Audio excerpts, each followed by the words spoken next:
Déjenme ir hasta el despacho del IMCO, al Instituto Mexicano para la Competitividad. Vamos a hablar con el director de analítica de datos. El tema, la inflación, pues no se contiene, sigue subiendo. Pianito, alza en los últimos meses, muy lejos, por cierto, de la meta del Banco de México, 3% más menos 1. Alcanzó 5.57% en el mes de julio, o sea, largo pues todavía el camino para lograr la meta. Y vamos a ver qué nos dice Víctor Gómez Ayala, el director en jefe, experto en temas de datos, para entender qué significa esto. ¿Cómo estás, Víctor? Buenas noches. ¿Qué tal, Héctor? Muy buenas noches. Encantado nuevamente de estar contigo. Oye, gracias. El gusto es mío. Oye, pues a ver, ¿qué pasa acá con el tema de la inflación? No solamente no la hemos contenido, sino que en los últimos meses sigue subiendo, querido Víctor. ¿A qué se debe? Pues mira, efectivamente confirman las cifras que publicó el INEGI la semana pasada, que la inflación mantiene una tendencia al alza. Son prácticamente 4 meses consecutivos desde abril en que la inflación anual, es decir, cuando comparamos el mes actual con el mes el mismo mes del año anterior, seguimos viendo que esa cifra sigue siendo más alta. En este caso llegó prácticamente a 5.6%, niveles que no veíamos desde mayo del año pasado. Y esto se debe a diferentes factores relacionados con la parte que llamamos no subyacente, es decir, los precios que tienen mayor volatilidad. En México tiene que ver con los productos agropecuarios, fundamentalmente frutas y verduras, cuya tasa de inflación es de más de 30% en el año al mes de julio, y cierta presión que seguimos viendo en los precios de diferentes productos energéticos como el gas LP, el gas natural y por supuesto la gasolina. Yeah. Oye, a ver, al final esto afecta luego a las familias más desprotegidas, Víctor. Esta inflación está impactando en los precios de la canasta básica. De por sí que ya tenemos problemas para ajustarla. Hay un 38% de trabajadores mexicanos que viven hoy en pobreza laboral. Y bueno, estos escenarios no abonan en nada para mejorar su condición. Al final, esto es un impacto directo al bolsillo, sobre todo de las familias con menos ingresos en este país, Víctor. Sí, decimos los economistas que la inflación es el impuesto más regresivo, es decir, es un elemento de la evolución de los indicadores macroeconómicos que tiene más efecto en las familias de menor ingreso. Y esto se debe a que las personas de menor ingreso dedican mayores porciones de sus recursos a cierto tipo de productos, sobre todo alimentos y transporte, y entonces en ese sentido pues tienen poco margen para amortiguar efectos en precios, porque tienen que destinar mucho dinero de sus recursos propios a pagar por estos bienes, por este tipo de productos. De ahí que pues sea un elemento sobre el cual el control por parte de las autoridades económicas, en este caso el Banco de México, tiene una pues labor social fundamental para que el precio de los diferentes productos que se consumen en el país pues no crezcan demasiado, no entren en una trayectoria de precios desordenada.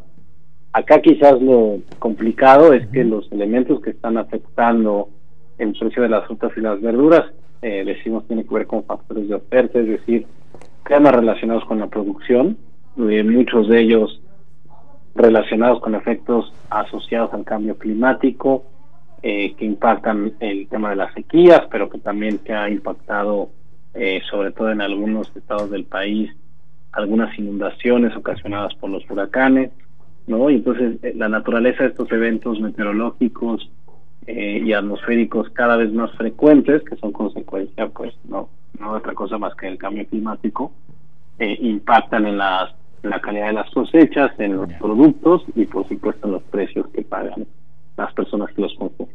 Oye, la semana pasada estoy hablando con Víctor Gómez Ayala, director de analítica de datos del INCO, sobre el mes de julio, la cifra que alcanzó, el porcentaje que alcanzó la inflación, 5.57%. Lleva 4 meses consecutivos subiendo la inflación en México y sobre todo impactada por temas de costos de frutas, de verduras, de energéticos, por razones y variables muchas veces fuera del control del propio mercado, ¿no? Como es el tema climático. A ver, Víctor, la semana pasada el Banco de México, 3-2, así fue la votación cerrada, 3-2, integrantes de la Junta de Gobierno del Banco de México decidieron hacer ajuste a la baja, a 10.75, de 11 a 10.75 la tasa de interés. Tú y yo hemos hablado mucho de esto, la tasa de interés es, digamos, la medicina o el remedio doloroso, pero más efectivo para contener la inflación. Y la ajustan. Yo consideraba, la verdad es que no le iban a bajar, la bajaron, 3 votos a 2 de los 5 integrantes de la Junta de Gobierno. ¿Cómo ves esto? ¿Y cómo podría esto repercutir que aun cuando la inflación sigue subiendo, se baja la tasa de interés? ¿Víctor? ¿Lo perdí? No, aquí estoy, Héctor, discúlpame, es que para no hacerte ruido de fondo, te pongo en silencio mientras te escucho. No, te decía que la Junta del Banco de México tomó esta decisión de manera dividida. De las 5 personas que integran la Junta, 3 votaron por reducirla y 2 más por mantenerla. Hay elementos, digamos, de los dos lados. Precisamente hoy se publicaba una columna en uno de los diarios de circulación nacional donde se exponían algunos de los elementos que comenta la gobernadora Victoria Rodríguez con respecto a esta decisión, y quizás entre los que son más evidentes es que se prevén que estos efectos de oferta que te hablaba sobre los precios de los agropecuarios se espera que sean transitorios, es decir, que no duren mucho tiempo. Segundo, que a final de cuentas hay elementos hacia adelante que invitan a pensar a la Junta del Banco, al menos a estos 3 miembros, que pues va a haber una reducción en los precios de los próximos meses.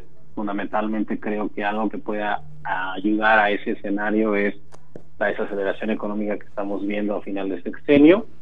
Y un tercer elemento que no es menor es pues la presión que ya ejerce la postura monetaria sobre el costo financiero de la deuda del gobierno federal, y que bueno, aunque no debería ser una razón de peso para la Junta de Gobierno en medio del escenario de control de la inflación, parece que sí está afectando de alguna manera la postura por el nivel de tasas que pues sí pesan sobre el monto de intereses que debe pagar el gobierno a los acreedores de su deuda emitida en los mercados. Ya. Oye, quedan 4 meses a este año, 4 meses y cachito. Llevamos 4 meses consecutivos de incremento de la inflación. ¿Cuál es el pronóstico, Víctor, que viene para este cierre de año, el último cuatrimestre del año de septiembre a diciembre, que siempre son meses complejos, y además ahora se sumará el cambio de gobierno, se sumarán quizá decisiones que vayan a impactar, ¿no? Fuertemente a temas económicos, decisiones políticas que están estrechamente vinculadas con indicadores económicos como la inversión, como el empleo, como la certeza jurídica de las inversiones nacionales y extranjeras. Le falta 1 mes y medio a este gobierno, pero puede ser 1 mes y medio que cambie radicalmente el escenario económico, político, social de este país, democrático de este país. Y bueno, pues, ¿qué esperan? Tú como economista, ¿cuál es tu visión para este septiembre-diciembre 2024 en medio de este contexto, en medio de este cierre de sexenio y de arranque de nuevo gobierno, pero sobre todo con estas últimas decisiones, estas semanas de septiembre que van a ser, híjole, pues no sé si de terror, pero van a ser seguramente muy importantes para el futuro inmediato del país? Tienes razón en estos elementos de riesgo que estás mencionando. Para quien guste, semanalmente escribo en un diario de circulación nacional una columna sobre estos temas, y lo pueden buscar a través de redes sociales sin mayor problema. Pero creo que hay 3 elementos de riesgo en el corto plazo. El primero, efectivamente, es en septiembre. la posibilidad de que se discutan reformas muy profundas al marco institucional del país, donde destaca el tema de la reforma al Poder Judicial y la posibilidad de que pues se puedan elegir a los jueces y a los ministros con voto popular, lo cual pues puede debilitar mucho el proceso de impartición de justicia desde el punto de vista técnico, recordando, bueno, que muchos de los elementos de queja que son legítimos con respecto al procesamiento de casos y delitos en las fiscalías, pues no se van a resolver con esta decisión, ¿no? El segundo elemento tiene que ver con la elección presidencial en Estados Unidos a inicios de noviembre. Recordar que en la boleta va a estar Donald Trump y la posibilidad de que continúe con esta retórica que ya ha mostrado, muy agresiva con México, y cómo eso puede entorpecer la relación México-Estados Unidos en muchos aspectos, pues es importante para el clima de riesgo sobre la economía mexicana. Y el tercer elemento, la presentación del paquete fiscal para el próximo año. El plazo máximo es el 15 de noviembre precisamente, y pues el gobierno tiene que mandar una señal muy clara de qué va a hacer con el nivel de déficit que se disparó este año, que va a llegar a un nivel que no veíamos desde finales de los 80, y eso quiere decir que pues tendrán que presentar un paquete muy creíble que convenza a las calificadoras, a los inversionistas, y que evite que pues el país en el inicio de sexenio pues tenga una presión significativa sobre sus cuentas fiscales. Bueno, pues ahí están los tres escenarios fundamentales, no hay que perderlos de vista: la reforma al Poder Judicial, la elección del primer martes de noviembre en Estados Unidos y el paquete fiscal 2025 que se va a presentar a mediados de noviembre. O sea, estamos a 3 meses de que eso ocurra. Estamos a mediados justamente de agosto, a 3 meses de que ocurra lo del paquete fiscal, para ver si se puede contener esta inflación no vista desde pues los años 80, 70 de este país.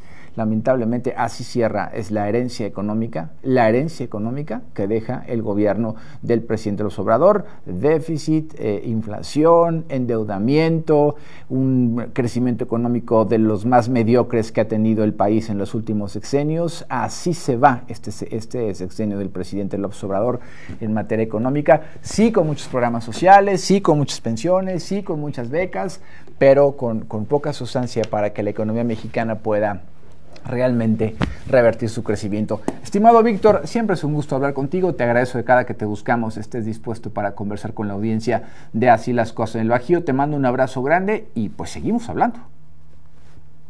Un placer, Héctor, que tengas muy buena tarde. Gracias.